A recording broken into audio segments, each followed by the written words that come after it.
जब लग गुरु मिले न साचा, तब लग गुरु करो 10 पांचा। क्या गुरु बदल सकते हैं?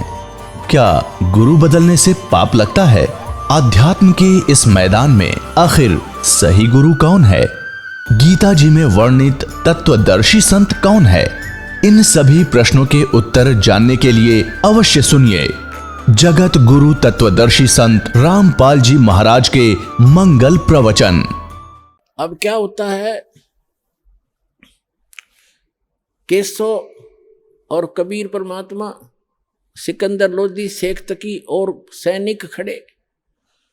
तब सिकंदर लोधी ने कहा कि शेख तकी, देखा आपने मेरे गुरुजी का भंडारा।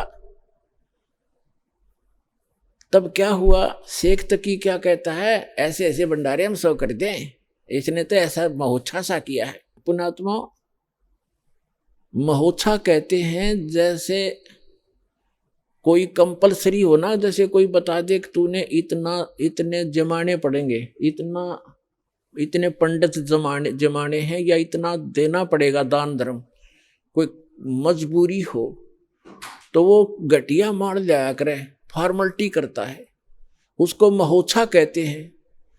और जग जोनार खुशी में किया करते हैं, जैसे किसी के गढ़े दिनों में कोई पुत्र प्राप्ति होती थी तो उसकी न्यारी खुशी होती थी, खूब भोजन थे, भंडारे थे, घी से, हलवे से, खुले हाथ से बरता है, उसको जग जोनार कहते हैं। तो गरीबदास जी कहते हैं कि कोई कहे जग जोनार करी है और कोई कहे महोत्सा, और बड़े बड़ाई करा करें ये गाड़ी का डे ओछा। जो शेख तकी तो अच्छा था, घटिया इंसान, अन्यों के क्या किया है इसने, यानी वो तो उसका पक्का विरोधी था, भगवान का दुष्ट था वो। इतना कुछ देख कर भी नो के इसने क्या किया, महोत्सा सा किया है। तो यहाँ गरीबदास जी कहते कोई कहे जग जो नार किया, वह कमाल कर दिया, ऐसा भंडारा देखा ना सुना। और कोई कहे महोत्सा और बड़े बड़ाई करा करें ये गाड़ी काटे ओछा। तो उसी समय क्या हुआ, सिकंदर लोधी ने कहा, केशव जी आपके बंजारे और बैल तो बहुत दूर चले गए होंगे, दरिया से निकलकर गंगा को जो पार करने लगे, वो बैल उससे पार होना था दरिया से, गंगा से, तो गंगा एकदम नीचे उतर गई, घुटना पानी रह गया उन बैलों के। तो सभी हैरान थे देखने वाले, राजा भी और भी, कि एकदम गंगा इतना डाउन फॉल मारेगी और उनके पार निकलते फिर फुल स्विम पे होगी। उन्होंने सोची कोई ना, ऐसा दरिया का ऐसा होता ही रहता है, वह तो बात इतनी ध्यान करी नहीं उन्होंने।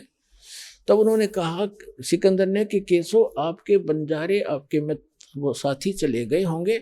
सभी ने उधर दृष्टि की तो आसपास ना कोई बैल ना बंजारा, नहीं तो 9 लाख बैल यहाँ से लेकर इशार काट जाए तो भी थोड़े स्थान थोड़ा रहे। तो सब हैरान रह गई, कहाँ गए कहाँ गए।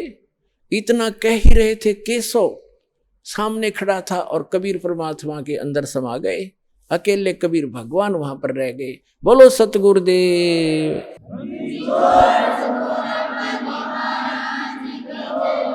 दोहु ठौर है एक तू भया एक से दो, और गरीबदास हम कारणे तुम आए हो मग्न। तो कहने का भाव दास का ये था पुण्यात्माओं, कि जो परमात्मा ये कहना, हमें ये शिक्षा देने के लिए कि तुम ऐसा विश्वास करियो मेरे पे, और फिर देखना आपके ऊपर कोई आपत्ति आओगी कैसे खड़ा मिलूंगा।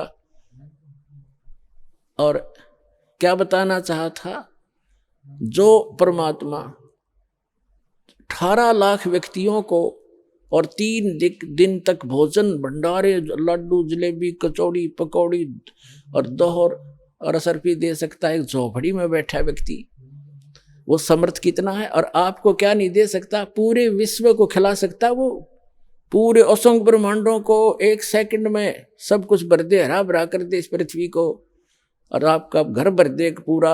अगर विश्वास करोगे तो ये सत्कर मान लेना, उस समर्थ का सहारा आपको है। तो समर्थ का शरणाग हो, रंग होरी हो, भाई कदे न हो ए काज राम, रंग होरी हो। समर्थ का शरणा मिल गया आपको, आपका कभी कोई हानि नहीं होगी यदि मर्यादा में रहोगे।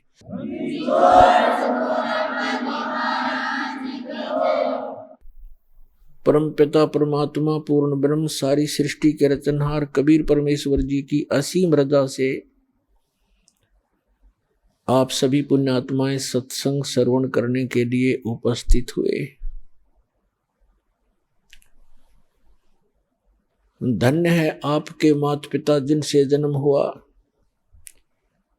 और धन्य है आपका जन्म जो ऐसे समय में आपको मानव शरीर मिला। मानव शरीर प्राप्त करके प्राणी क्या करता है, उसे करना क्या चाहिए, मनुष्य जीवन का मूल उद्देश्य क्या है, इसका ज्ञान सत्संग से होता है।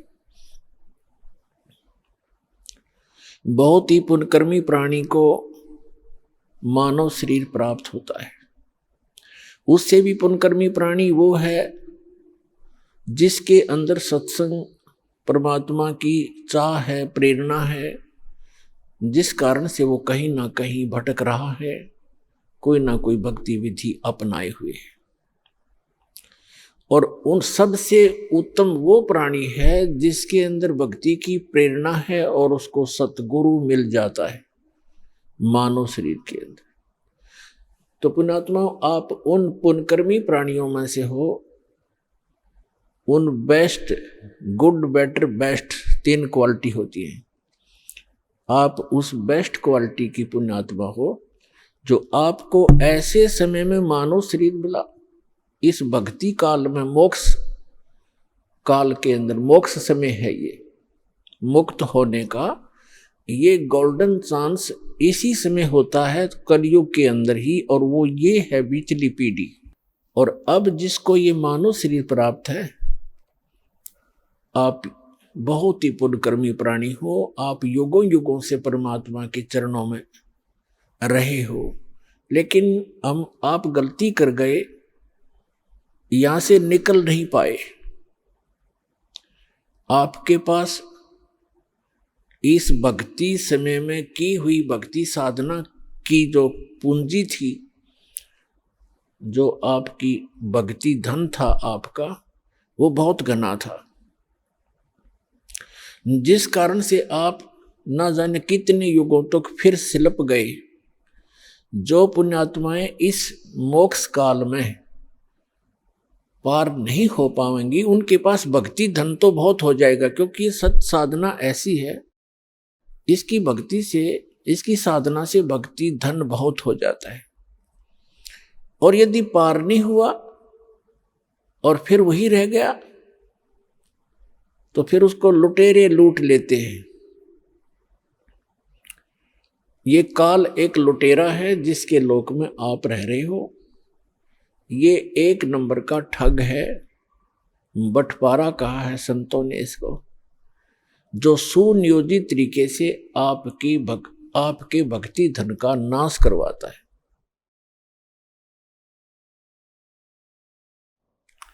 तो उससे बचने के लिए आप जी ने अब बड़ी सावधानी बरतनी है और सतलोक चलना है, अपना पीछा छुटवाना है। मनुष्य शरीर प्राप्त करके जो प्राणी भक्ति नहीं करते, तो वो अपना जीवन नाश कर जाते हैं। और जो भक्ति करते भी हैं, अंतिम श्वास तक सावधान नहीं रहते, तो वो भी बने बनाए काम को बिगाड़ लेते हैं। भक्त को अंतिम श्वास तक साधना करनी पड़ेगी, मर्यादा में रहना पड़ेगा। जैसे खेल के खिलाड़ी होते हैं, वो जहां से स्टार्ट करते हैं, यानी कोई डिस्ट्रिक्ट स्टेट से, स्तर से, जिला स्तर से खेलना शुरू करते हैं, वहां भी नियम वैसे ही है, और वहां सफल होते हैं, फिर वो राज्य स्तर पर खेलते हैं, वहां भी वही नियम है, और अंतिम गेम तक उन्होंने वैसे ही मर्यादा में रहकर ही सावधानी से खेलना पड़ता है, तभी वो सफल होते हैं। इसी प्रकार प्रत्येक सदग्रंथ में कहा है कि परमात्मा की भक्ति अंतिम श्वास तक करनी होती है। परमात्मा कहते हैं,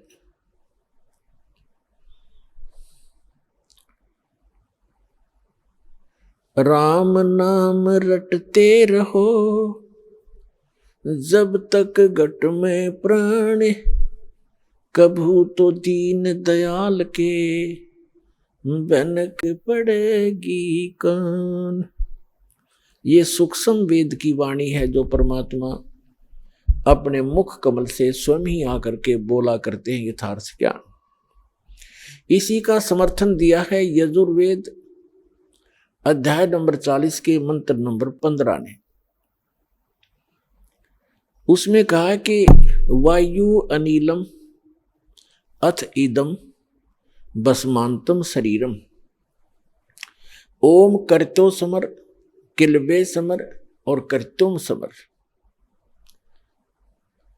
अंतिम श्वास तक इस जीवन का, इस शरीर के नष्ट होने तक इस ओम नाम का जाप काम करते करते करो, सिमरण करो, विशेष कसक के साथ यानी श्रद्धा के साथ, एक विशेष आस्था के साथ इसका सिमरण करो और मनुष्य जीवन का मुख्य कार्य समझकर इसका सिमरण करो। तब आप शरीर छोड़कर जाओगे तब तक इसका सिमरण करते रहोगे। इस ओम नाम से जितना भी अमरत्व आपको प्राप्त होगा वो इस मंत्र से हो जाएगा। फिर ये तो है ब्रह्म तक की साधना। अब चाहे आप ब्रह्म की साधना करो और चाहे आप किसी परब्रह्म की साधना करो या परम अक्षर ब्रह्म की साधना करो, उनके लिए एक जैसे ही नियम होते हैं। श्रीमद् भगवद गीता में लिखा है 8वें अध्याय के 13वें श्लोक में गीता ज्ञानदाता कहता है कि मेरा सुमरण जो है, मेरी भक्ति, ओम इति एकाक्षरम ब्रह्म व्यवहारण माम अनुसमरण यह प्रयाति तजन देहम सयाति परमाम गतिम। मुझ ब्रह्म का केवल एक अक्षर ओम मंत्र है और कोई नहीं, नथिंग एल्स। इति बस यही फाइनल है। और जो इस ये प्रयाति तजन देहम, शरीर छोड़ते तक इसका सिमरण करता हुआ, उच्चारण करके सिमरण करता हुआ जो शरीर छोड़कर जाता है, सयाति परमाम गतिम, वह ओम से मिलने वाली परम गति प्राप्त करता है। ओम किसका मंत्र है? ब्रह्म का। और ओम से कौन सा स्थान प्राप्त होता है? ब्रह्मलोक। देवी भागवत के अंदर 7वें स्कंद में गीता प्रेस गोरखपुर से प्रकाशित सचित्र मोटा टाइप केवल हिंदी के पृष्ठ नंबर 562 और 563 पर स्पष्ट किया है। देवी हिमालय जी को कह रही हैं कि सभी पूजाएं त्याग दे, अन्य किसी देव में आस्था मत कर राजन, केवल एक ब्रह्म की साधना कर, ओम उसका नाम जाप है, ओम का सिमरण कर और ब्रह्म पाने का उद्देश्य कर, इससे तेरा कल्याण हो जाएगा, तू ब्रह्म लोक में चला जाए, उसको प्राप्त हो जाएगा ब्रह्म को। और वो ब्रह्म, वह ब्रह्म ब्रह्मलोक रूपी दिव्य आकाश में रहता है, यानी वो ब्रह्मलोक में रहता है। यजुर्वेद अध्याय नंबर 40 के मंत्र 17 में 2 पुरुष बताए। एक तो ये वेद ज्ञान दाता ब्रह्म है, ये कहता मैं ब्रह्म हूं, सो अहम खम ब्रह्म, अहम ओम खम ब्रह्म, मैं ओम, मेरा ओम नाम है, मैं ब्रह्म हूं। और खम माने ब्रह्मलोक रूपी दिव्य आकाश में, वहां मैं रहता हूं। और जो पूर्ण परमात्मा है वो गुप्त है, वो प्रोक्ष है, वो ऊपर के तेजों में लोकों में रहता है। यजुर्वेद अध्याय नंबर 40 के मंत्र नंबर 10 से 13 तक स्पष्ट कर दिया है कि परमात्मा की यथार्थ जानकारी, परमात्मा कैसा है, वो जन्म लेता है नहीं लेता है, साकार है या निराकार है, उसके विषय में तत्वदर्शी संत बताते हैं। धीराणाम, उनसे सुनो, तत्वदर्शी संत वो बताएंगे वास्तविक ज्ञान, उनसे सुनो। और विद्वान और अविद्वान की पहचान भी वो संत बताएंगे। फिर श्री मद भगवत गीता अध्याय नंबर 4 के श्लोक नंबर 32 में वर्णन किया है कि यज्ञों की विशेष विस्तृत जानकारी सच्चिदानंद घन ब्रह्म के मुख से बोली हुई अमर वाणी कबीर वाणी के अंदर विस्तार के साथ कहा गया है। वो तत्व ज्ञान है, उसको समझने के बाद प्राणी फिर पूर्ण रूप से सब कर्मों से मुक्त हो जाता है। चौथे अध्याय के 34वें श्लोक में गीता जी में कहा है, उस तत्व ज्ञान को तत्वदर्शी संतों के पास जाकर समझ। वो तत्वदर्शी संत तुझे उस तत्व ज्ञान का उपदेश करेंगे। इसे सदैव के गीता ज्ञान दाता तो उस परम अक्षर ब्रह्म की, उस सच्चिदानंद घन ब्रह्म की जानकारी भी नहीं रखता, उसके पाने की विधि उसके पास नहीं है। उसके लिए परमेश्वर स्वयं आते हैं, अपना अमृत ज्ञान आपके लिए यहाँ भरकर चले जाते हैं अपनी अमृत वाणी में, फिर अपने गवाह बनाते हैं प्रत्येक युग में। अब कलयुग में जो उन्होंने अपने साक्षी बनाए हैं, आदरणीय धर्मदास साहिब जी बांधवगढ़ वाले, उनको परमात्मा मथुरा में मिले, जहाँ पर वो अपने हिंदू धर्म के गुरुओं द्वारा बताई हुई साधनाओं के आधार से तीर्थ यात्रा पर निकला हुआ था। उनको ज्ञान दिया, सच्चाई से परिचित कराया। उसके बाद वो प्यारी आत्मा परमात्मा के चरणों में पड़ के बुरी तरह रोई। फिर उसको परमात्मा सतलोक लेकर गए, जहाँ से हम आए थे, और जो वो सुखमय स्थान है जहाँ कभी जरा और मरण नहीं होता, जहाँ वृद्ध अवस्था नहीं है, जहाँ मृत्यु कभी नहीं होती। फिर उनको तीसरे दिन वापस छोड़ा तो वो परमात्मा कबीर साहिब के गवाह बने कि परमात्मा कबीर आप ही परमात्मा हो। क्या बताया है कि आज मोए दर्शन दियो जी कबीर, आज मोए दर्शन दियो जी कबीर, अमर लोक से चलकर आए काटन इस काल की जंजीर। अमर लोक से चलकर आए आप सीधे सहसरी जाते हैं। तो पुण्यात्मा उसके पश्चात उन्होंने अपने गवाह बनाए आदरणीय स्वामी रामानंद जी काशी वाले। उनको सचखंड लेकर गए। वो योगी पुरुष अपने आप में योगी पाक रहे थे, चारों वेदों और गीता पुराण आदि के वह ब्रह्मज्ञ ज्ञाता प्रसिद्ध हो रहे थे। जब परमात्मा ने बताया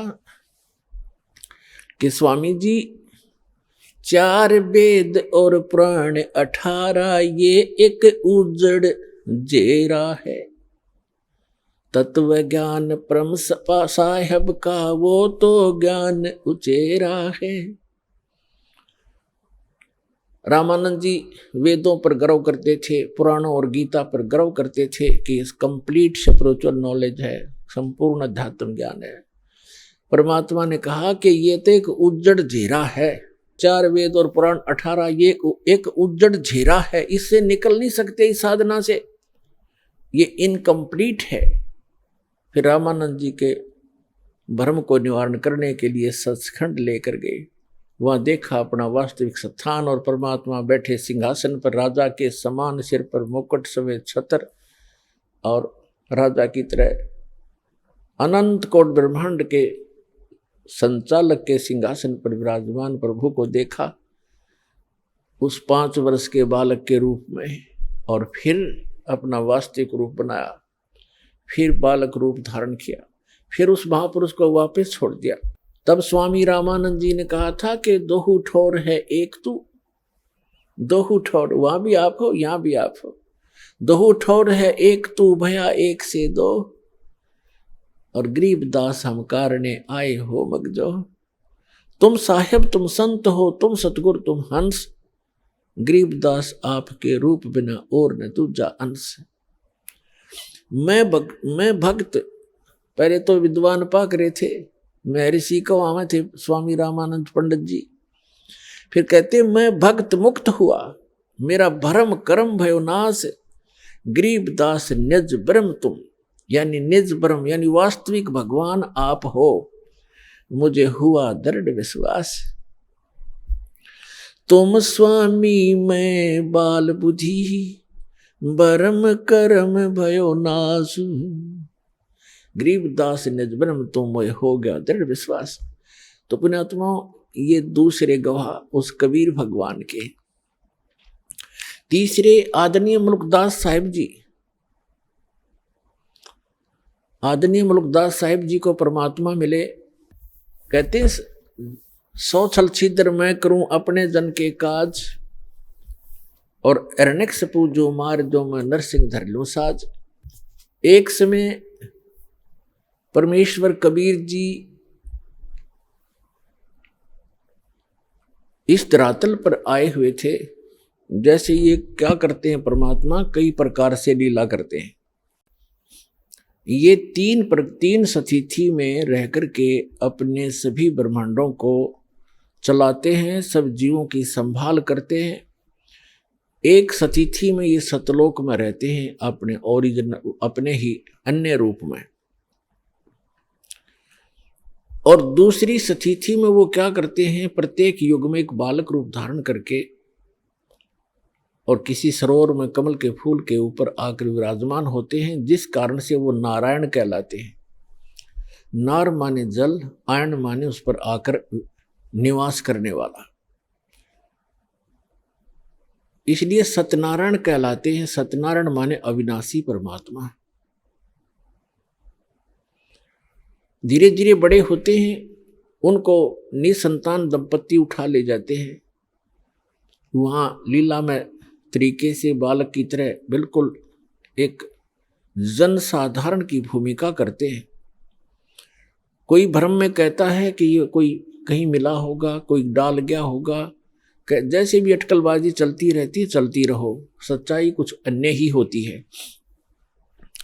जिस कारण से वो परमात्मा धीरे धीरे बड़े होते हैं, छोटी ही उम्र में, छोटी आयु में ही बड़े बड़े विद्वानों के छक्के छुड़ा देते हैं आध्यात्म मार्ग में, और विनम्र रहते हैं, एक पूरी मर्यादा निभाते हैं जो एक भक्त संत को मर्यादा में रह के भक्ति करनी चाहिए। तो वो परमात्मा तीसरी सतिथि में वो क्या करते हैं, जब चाहे कहीं भी प्रकट हो जाते हैं और अपनी अच्छी आत्माओं को मिलते हैं। एक जिंदा महात्मा के रूप में, एक साधु संत के रूप में आते हैं।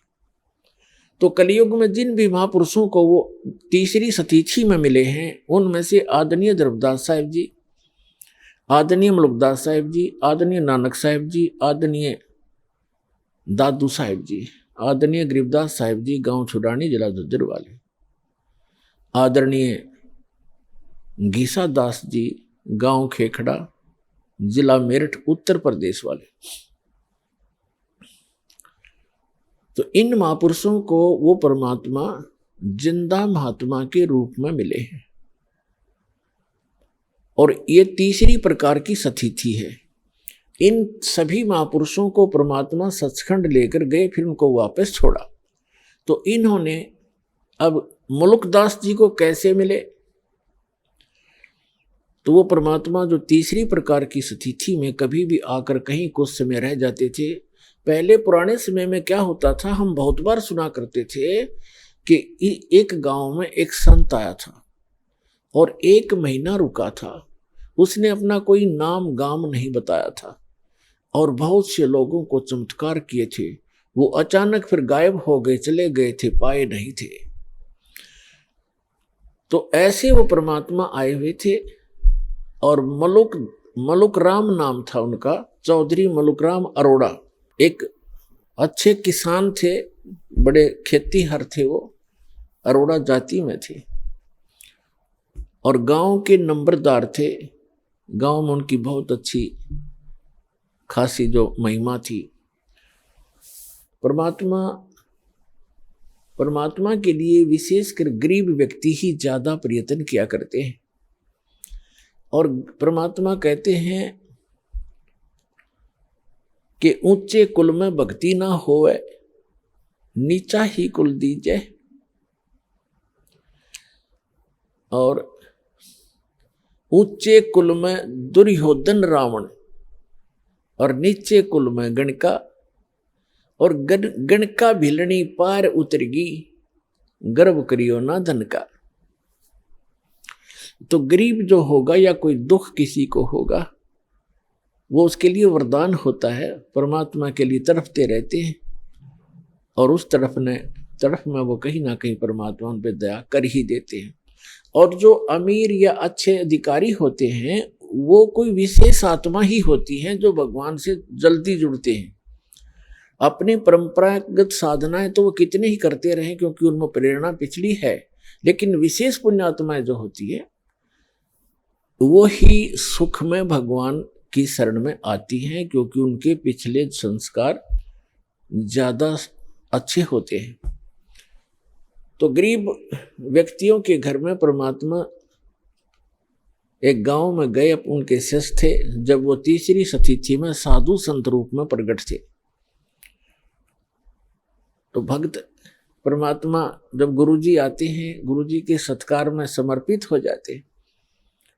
परमेश्वर एक के घर सत्संग करने गए। अगले दिन श्याम ने दूसरे ने प्रार्थना की, भगवान कल हमारे घर करना। सत्संग भी करते थे, वहाँ उनका भोजन पाते थे। तो सब ने चेष्टा हुई, सबके अंदर प्रेरणा बनी कि हमारे घर भी गुरु जी आए, हम भी सेवा करें अपने गुरुदेव की। ऐसे करते इस प्रकार परमात्मा ने पहले दिन एक के घर सत्संग किया, वहाँ भोजन प्राप्त किया। अगले दिन दूसरे तीसरे दिन तीसरे के।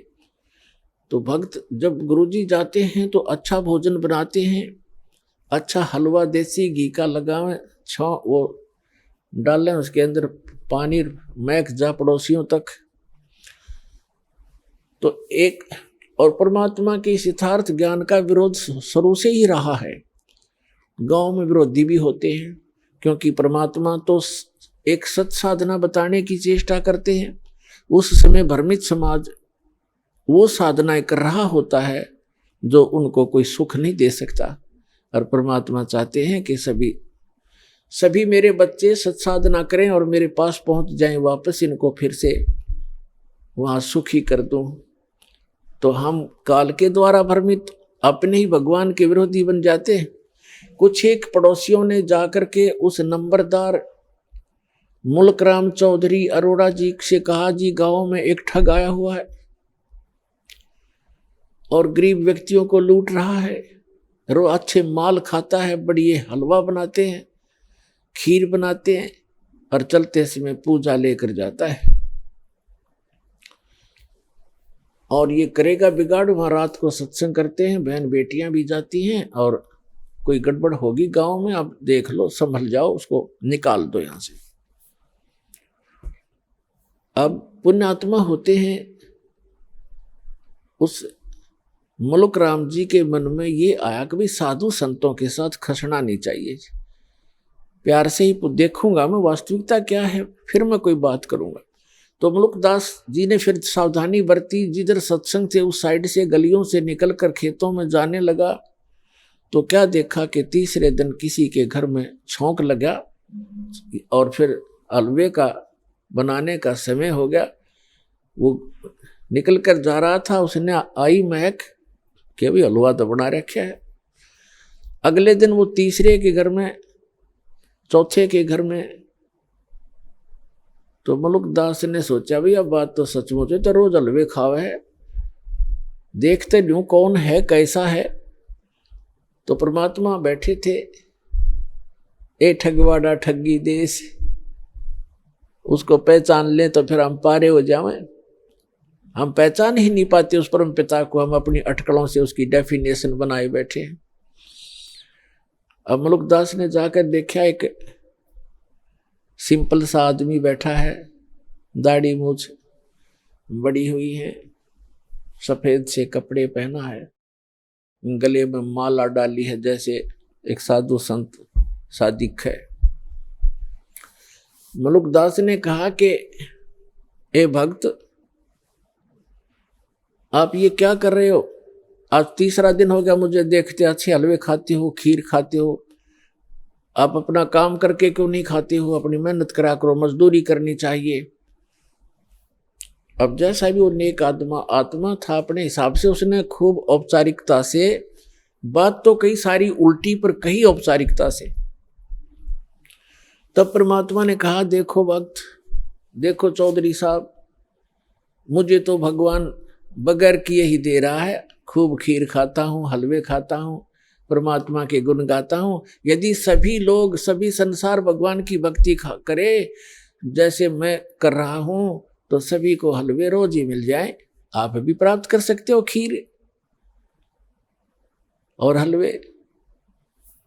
मुल्कदास को ये बात जची नहीं, क्योंकि हम तो उस घिसी पिटी दंत कथा पर आधारित है कि करके खाना चाहिए।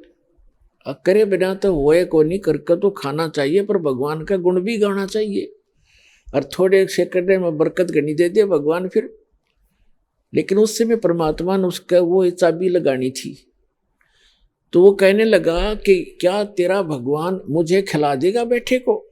परमात्मा बोले कि आप विश्वास करोगे तो अवश्य खिला देगा। तो मुल्कदास ने कहा कि आज यदि आपके भगवान ने मुझे खाना खिला दिया शाम तक, मैं खाली पेट आया हूं घर से भी, तो मैं आपका चेला बन जाऊंगा शिष्य। और यदि आपके भगवान ने आज शाम तक मुझे बगैर कुछ किए खाना नहीं खिलाया, तो तुझे मैं अपने खेतों में मजदूर बनाऊंगा। है मंजूर? कबीर साहब बोले मंजूर है मुझे। ठीक है। अब चौधरी साहब चले गए। पहले बड़े वन होते थे, जंगल होते थे, गांव के खेतों से भी थोड़ी दूरी पर जंगल होते थे, चारों तरफ वन। अपने खेतों के दूसरी साइड में चले गए जहां पर कोई देखे नहीं, और जंगल में जाकर एक वृक्ष के ऊपर चढ़ गए, ऊपर जाकर बैठ गया। अब ठीक है, दोपहर के 10-11 बजे सी वहां गडरिए आगे, ये भेड़ बकरी चराने वाले, वो कुछ गाय भी साथ में रखते हैं, गौवें भी। उनका कोई त्योहार था। उन्होंने अपने एक साथी से कहा कि आप यहाँ खीर बना लो।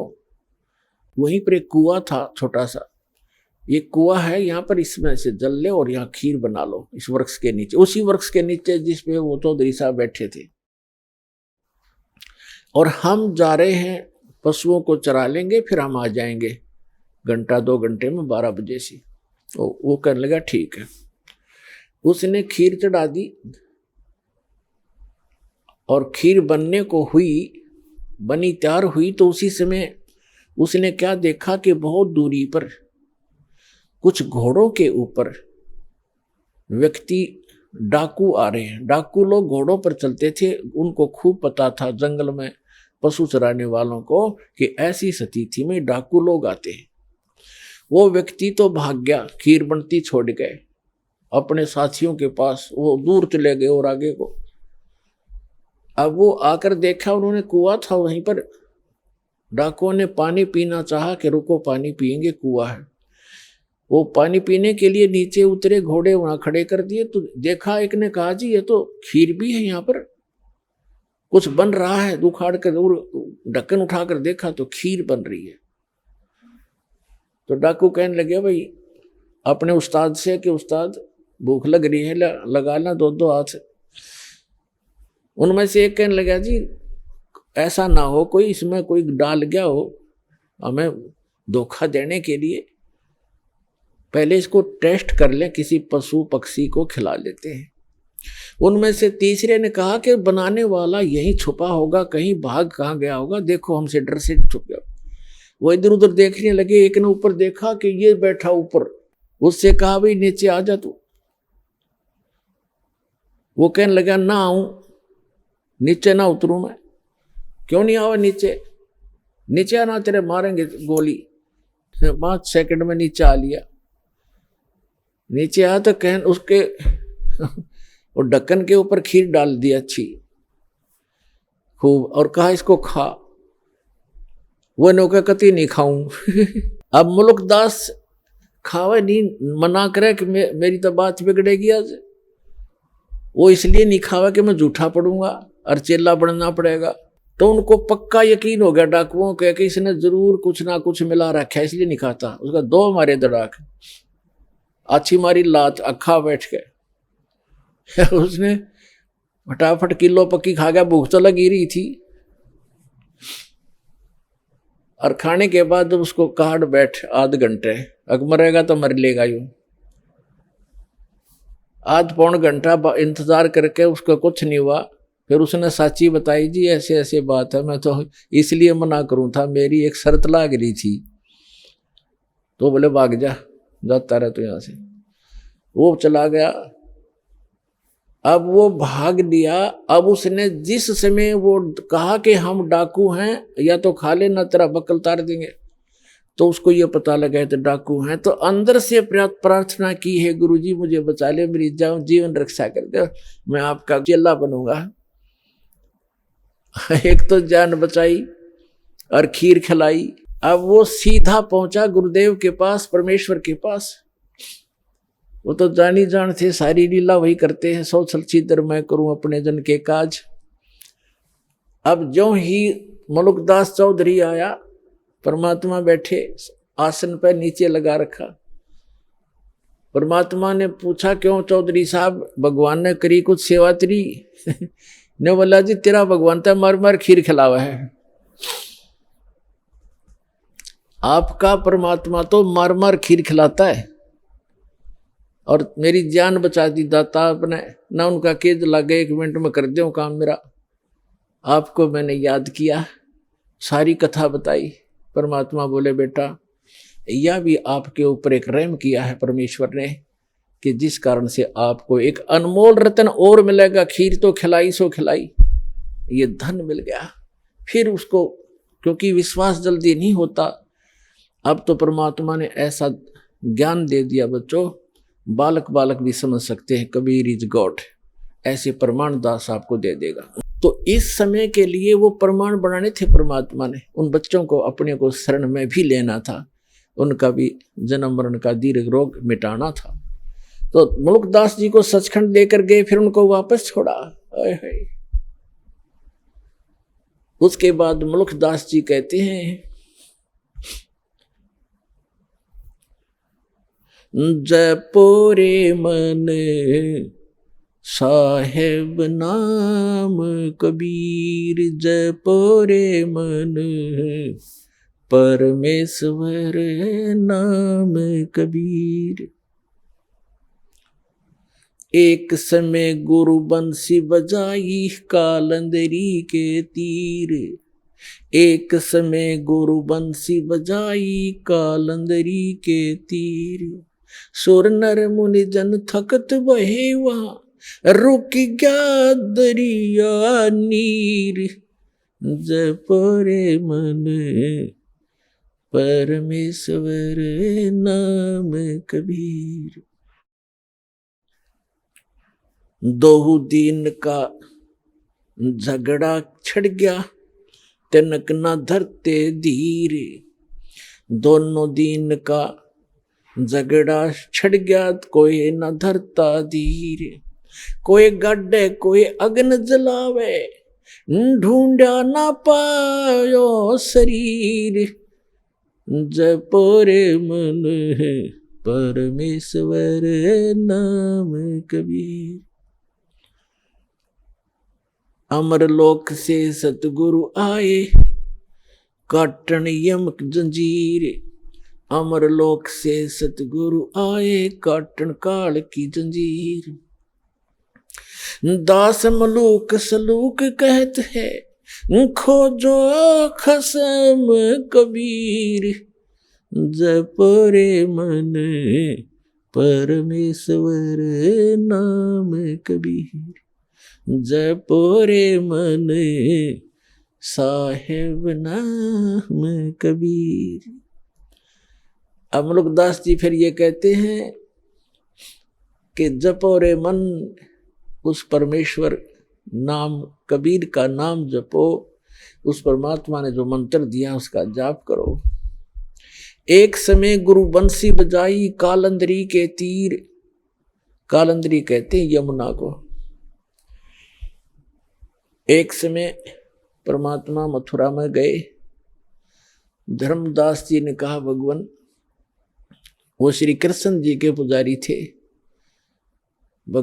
धर्मदास जी ने कहा, भगवान श्री कृष्ण भगवान थे, यहाँ गव्वें चराया करते थे, और ऐसे ऐसे बहुत सी, और जमुना के अंदर नहाया करते थे।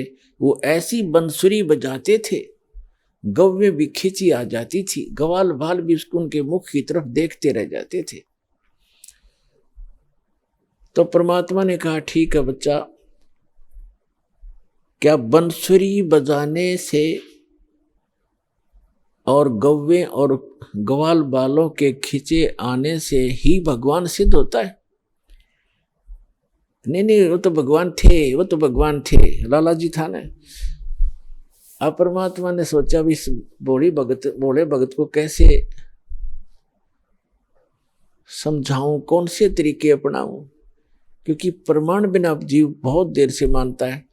तो परमात्मा ने कहा भी, वो जमुना कहा कि जी इधर थोड़ी सी दूरी पर है, वहां चलते हैं।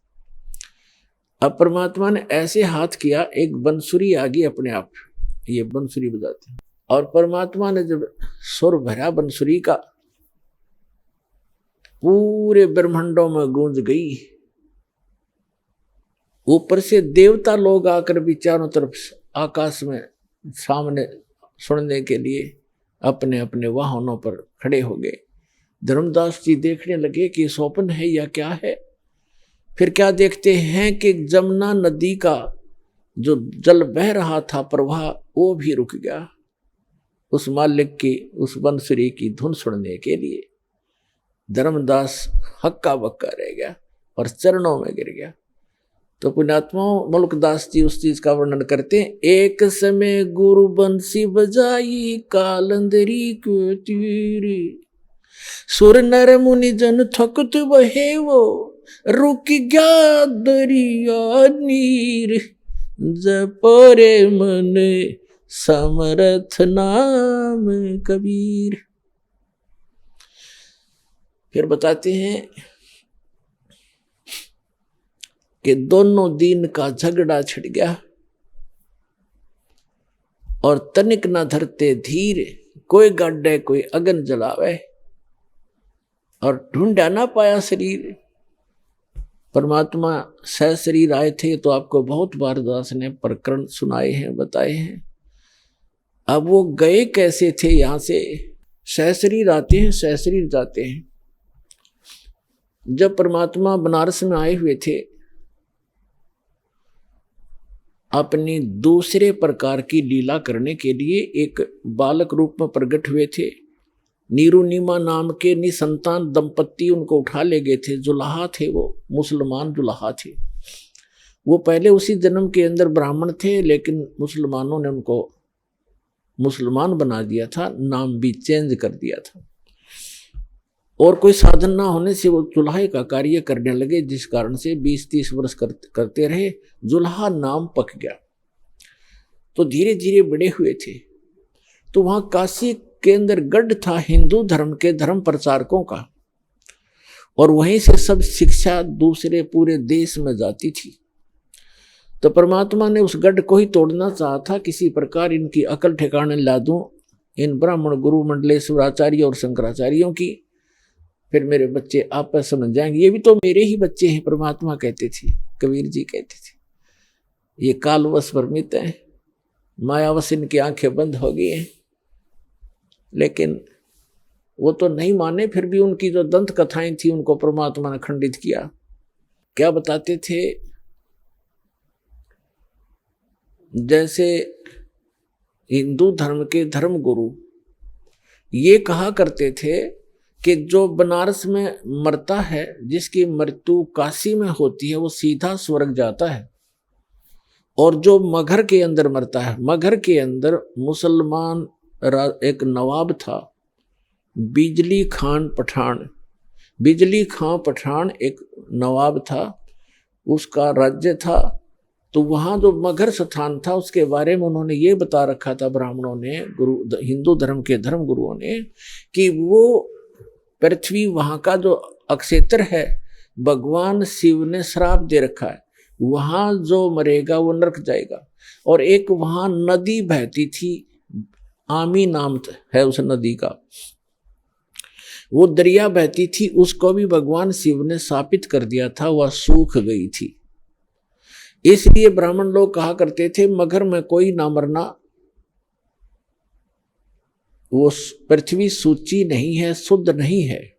तो जिस कारण से हिंदू धर्म के जो रिच लोग थे, धनी व्यक्ति थे, उनने अपने माता पिताओं को वृद्धावस्था जब उनकी हो जाती थी तो बनारस में रखना शुरू कर दिया, किराए पर कोई कमरे धर्मशाला लेकर के।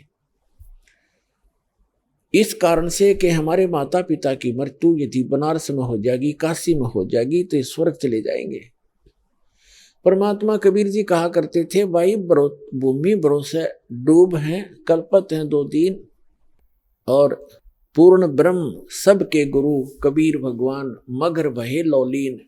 और फिर बताते हैं कबीर साहब कहा करते थे कि मुक्ति खेत मथुरापुरी, वहां कीन्या कृष्ण के लोल, कंस के सी चाणूर से वहां फिरते डाम डोले। अपने आत्मा परमात्मा कहा करते कि आप जी मथुरा को भी एक मुक्त अक्षेत्र मानते हो कि वहां श्री कृष्ण जी ने बाल्यावस्था में बहुत से लीलाएं की थी। आइए अब हम उन श्रद्धालुओं के अनुभव जानते हैं जो जगत गुरु तत्वदर्शी संत रामपाल जी महाराज जी से दीक्षा प्राप्त कर चुके हैं तथा उनके द्वारा बताए गए भक्ति मार्ग पर चल रहे हैं। नमस्कार जी। नमस्कार सर। सर क्या नाम है आपका? सर मेरा नाम ओमकार साहू है। सर कहाँ से हैं आप? मैं ग्राम सिलतरा, जिला मुंगेली, छत्तीसगढ़ से आया हूँ सर। सर संत रामपाल जी महाराज से नाम दीक्षा आपने कब ली? सर मैंने संत रामपाल जी महाराज से दीक्षा 29 अगस्त 2016 को ली। संत रामपाल जी महाराज से नाम दीक्षा लेने से पहले आप क्या भक्ति साधनाएं करते थे? सर मैं संत रामपाल जी महाराज की शरण में आने से पहले दामाखेड़ा कबीरपंथी से जुड़े हुए के नाते हमारा इष्ट देव कबीर जी ही था, लेकिन उसके अलावा हम लोग अन्य देवी देवता को मानते थे। मैं अपना इष्ट रूप में महामाया को मानता था। संत राधा स्वामी पंथ में भी गया और संत आसाराम बापू से भी जुड़ा रहा, और अपना जो यीशु मसीह होता है ईसाई धर्म, उससे भी कुछ दिन जुड़ा रहा मैं। सर फिर आप संत रामपाल जी महाराज की शरण में कैसे आए? सर संत रामपाल जी महाराज की शरण में आने का प्रमुख कुछ कारण है। जैसे सबसे पहले मैं मतलब धार्मिक की ओर रुझान था, अध्यात्म ज्ञान की ओर, तो मैं धार्मिक पुस्तकें पढ़ा करता था और मेरे मन में कुछ सवालें चला करता था कि मनुष्य आखिर कहाँ से आता है, क्यों आता है, कैसे आता है, उसका मूल उद्देश्य क्या होगा। इस तरह का मैं खोजी टाइप का इंसान था, तो अन्य धार्मिक पुस्तकें पढ़ा करता था और इसी चक्कर में अन्य धर्मों में के सत्संगों में जाया भी करता था और पुस्तकें भी पढ़ता था और सत्संग भी सुना करता था। तो सर जैसे कि मैंने बताया कि मैं अन्य धर्मों से जुड़ा हुआ था, तो हम लोग, मैं थोड़ा सा बताना चाहूँगा, 2000 से 2008 तक मतलब 8 साल तक संत आसाराम बापू जी के सत्संग में जाया करता था, उसका सत्संग सुना करता था और उनकी लिखी बातों पे अनुसरण भी किया करता था। लेकिन इस दौरान मेरे साथ एक घटना हुआ। मेरा बच्चा जो हुआ था, लड़का, उसका तबीयत ख़राब हो गया, उसको बुखार रहता था, कभी दिन में बुखार रहता था तो कभी रात भर ठीक रहता था। ऐसा करके कंटिन्यू चल रहा था, लगभग 2 माह हो चुका था।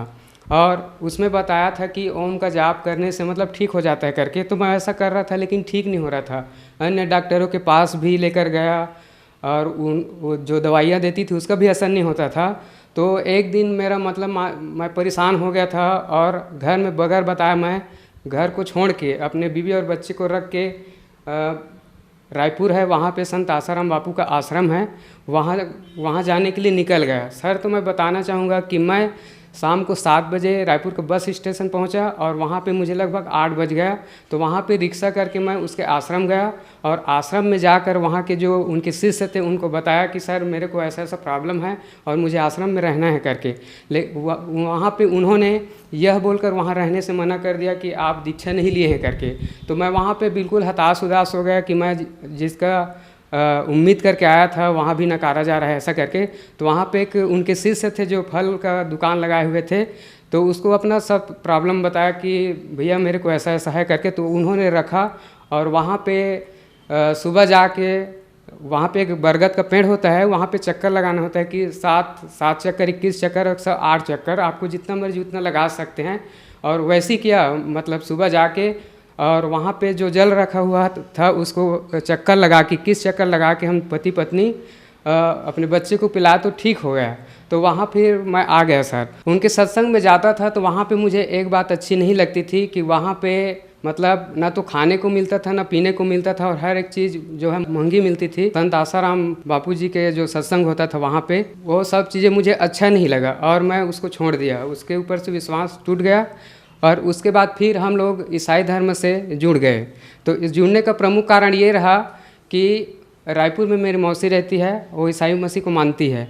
तो वहाँ पे मेरी माँ गई हुई थी और उन्होंने वहाँ पे प्रार्थना की कि अगर आप सच्चे प्रभु हैं तो मेरे नशा को छुड़वा दीजिए करके।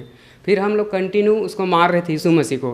तो सर बताना चाहूँगा, इसी के दौरान यीशु मसीह को मानते हुए मेरी माँ की तबीयत अचानक ख़राब हुई सन 2013 में, और जैसे नॉर्मल एक बुखार की तरह उसका तबीयत ख़राब हुआ और धीरे धीरे वो बढ़ते हुए मतलब एक विकराल बीमारी के रूप में परिवर्तित हो गया।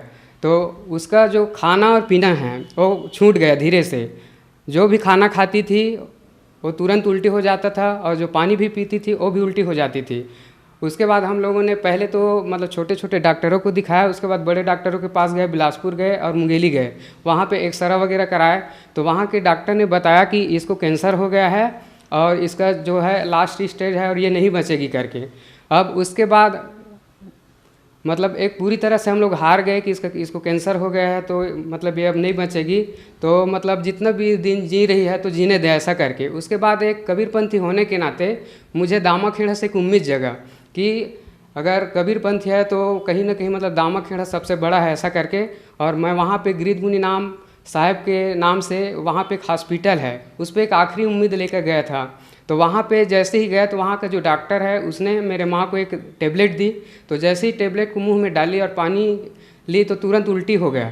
फिर वहाँ का जो डॉक्टर है हम लोगों को मतलब डांटते हुए वहाँ से भगाने लगा। तो मैं मतलब रोने लगा वहाँ पे और बोला कि सर आप कम से कम इसको उल्टी का दवाई दे दीजिए करके। फिर वहाँ से निराशा होकर मैं आ गया। अब उसके बाद हम लोग बिल्कुल हार के हताश उदास बैठे हुए थे। तो गांव की ही एक औरत है, उन्होंने कहा कि भाटापारा में कोई भैया है तो वो लोग कबीर को मानते हैं, आप उनके पास एक बार जाके देखिए, हो सकता है कि ठीक हो जाए ऐसा करके। तो मैं अपनी माँ को लेके भाटापारा आ गया एक भैया के पास जो संत रामपाल महाराज जी के शिष्य हैं। उन्होंने मेरे को ज्ञान गंगा बुक खोल के दिखाया कि मतलब आप धरती पे संत रामपाल जी महाराज के रूप में स्वयं कबीर जी आए हुए हैं और हमें सद्भक्ति करना चाहिए। तो आप अपने माता को लेके जाइए और चापा नामदान केंद्र है वहाँ पे दीक्षा दिलाइए करके, ये ठीक हो जाएगा कि। तो जैसे ही भैया ने कहा मैं मतलब कुछ 1-2 दिन के अंदर में उसको वहाँ लेके गया और नाम दीक्षा दिलाया। नाम दीक्षा दिलाते ही मेरी माँ ठीक हो गई। संत रामपाल जी महाराज से नाम दीक्षा लेने के बाद आपको क्या लाभ मिले? सर मैं जैसे ही मेरी माँ ठीक हुई थी तो मेरा एक विश्वास जग गया कि मतलब दुनिया में परमात्मा है करके। इस दौरान एक ऑफिस में काम कर रहा था मैं कंस्ट्रक्शन लाइन में। तो वहाँ पे एक बुरी आदत लग गई थी मेरे को चाय पीने की। जब भी भूख लगता था मैं जी भर के चाय पीता था। तो इस तरह से मेरा खाना जो है बिल्कुल टूट चुका था और 4 से 5 महीना हो गया था। इसके लिए मैं वहाँ पे इलाज कराया था, दवाई लिया था टेबलेट का, तो उसका कोई असर नहीं हो रहा था सर। तो मैं आपको बताना चाहूँगा सर कि इसी दौरान घर से एक फ़ोन आई और वहाँ पे बताया गया कि मेरी माँ का जैसा तबीयत मतलब पहले था वैसा ही फिर से मतलब दोबारा ख़राब हो रहा है करके। तो मैं तुरंत यहाँ आया। तो जैसे अपना MP और छत्तीसगढ़ का बॉर्डर है सर अमरकंटक, उसको क्रॉस किया, मैं ट्रेन से आ रहा था तो मेरे हाथ पैर और शरीर में इतना दर्द चालू हुआ कि मैं आपको बता नहीं सकता सर। मैं चलने में असमर्थ था वहाँ पे। तो एक वो प्रॉब्लम था। अब जैसे ही मैं घर आया तो यहाँ पे भी उसका इलाज कराया सर, अपना जो भी डॉक्टर होता है वहाँ से, लेकिन दवाई का असर नहीं हो रहा था। तो 8 दिन के अंदर में सर मैं 29 अगस्त 2016 को अपने माँ को और मैं खुद और अपने पत्नी को लेके फिर से चांपा गया सर। और वहाँ पे जैसे मैंने गुरु संत रामपाल जी महाराज के जो तस्वीर लगा हुआ था उसको दंडवत किया, मैं ठीक हो गया सर। तो वहाँ पे मुझे पूरा यकीन हो गया कि मतलब पूर्ण परमात्मा है करके, और मैंने वहाँ से दीक्षा लिया था सर। अब और बताना चाहूँगा अभी 2018 और 19 के बीच में मेरी उसकी जो गर्भाशय है उसमें कुछ घाव वगैरह हो गया था। डॉक्टर इलाज कराने से पता चला था और डॉक्टर ने कहा था कि आपको कंटिन्यू दवाई खाना पड़ेगा ऐसा करके। तो 2 साल तक हम लोगों ने दवाई खिलाई थी सर। और उसके बाद दवाई चल ही रहा था तो मैं इस दौरान सत्संग सुनता था और बुक भी पढ़ता था। तब मेरे मन में मतलब तत्व ज्ञान जो होता है सर उसको मैंने समझा कि मतलब भक्ति करना चाहिए करके। और उसके बाद फिर मैंने सोचा कि अब हमें नामदान मतलब नाम दीक्षा फिर से लेना चाहिए करके सर। तो उसके बाद 3 जुलाई 2020 में हमने फिर से पुनः उपदेश लिया सर। और मेरी जैसे हम लोगों ने पुनः उपदेश लिया तो पत्नी की जो तबीयत खराब थी पूरी तरह से ठीक हो गया सर। सर, समाज में एक आम धारणा है कि गुरु नहीं बदलना चाहिए, लेकिन आप दामाखेड़ा पंथ में गए, राधा स्वामी पंथ में गए और आपने आसाराम बापू जी को भी अपना गुरु बनाया। इसके अलावा आप ईसाई धर्म में भी गए। तो सर, क्या आपने गुरु बदल कर ठीक किया? नहीं सर, मुझे नहीं लगता कि मैंने गुरु बदल के कोई पाप किया है। मैं इस पे 2 कुछ वाणियाँ हैं उसको बोलना चाहूँगा। सबसे पहले बोला जाता है कि पानी पियो छान के और गुरु बनाओ जान के। तो इसका मतलब यही होता है कि गुरु जो है सच्चा होना चाहिए। जो सच्चा गुरु रहेगा वही आपको सत नाम देगा और सत नाम से ही आपका सच्ची भक्ति होगी और सच्ची भक्ति से आपको मोक्ष मिल सकता है सर। तो पूरे विश्व में संत रामपाल जी महाराज के अलावा और कोई तत्वदर्शी गुरु नहीं है, सदगुरु नहीं है सर। और एक बात और बोलना चाहूँगा, कबीर परमात्मा ने लिखा है कि जब तक गुरु मिले न साँचा, गुरु करो 10 पाँचा।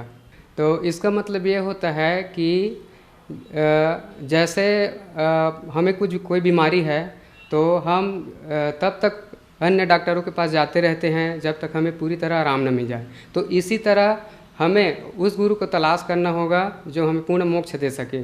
तो इसके लिए आपको चाहे जितना भी गुरु बदलना पड़े, 10 5 जितना भी हो, तो बदलना चाहिए, उसमें कोई पाप नहीं है। सर, संत रामपाल जी महाराज की शरण में आने के बाद आपको बहुत सारे लाभ मिले। आज टीवी पर आपको लाखों दर्शक देख रहे हैं और वो भी किसी न किसी बीमारी से ग्रस्त हैं और संत रामपाल जी महाराज से नाम दीक्षा लेना चाहते हैं, तो कैसे ले सकते हैं?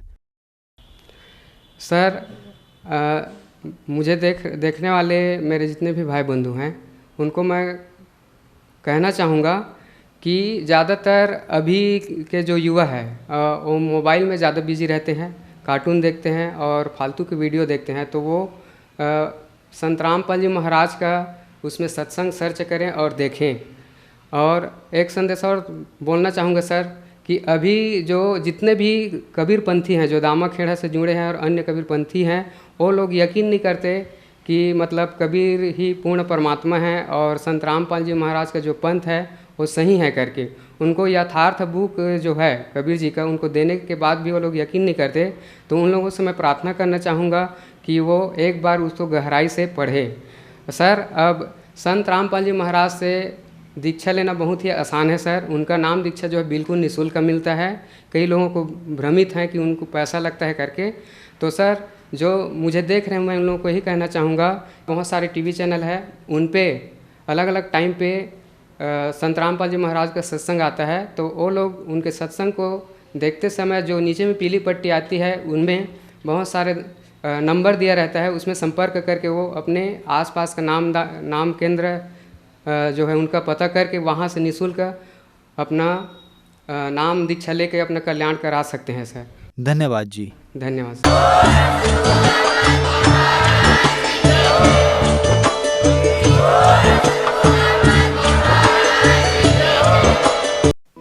आप सुन रहे थे जगत गुरु तत्वदर्शी संत रामपाल जी महाराज के मंगल प्रवचन। अधिक जानकारी के लिए संपर्क करें।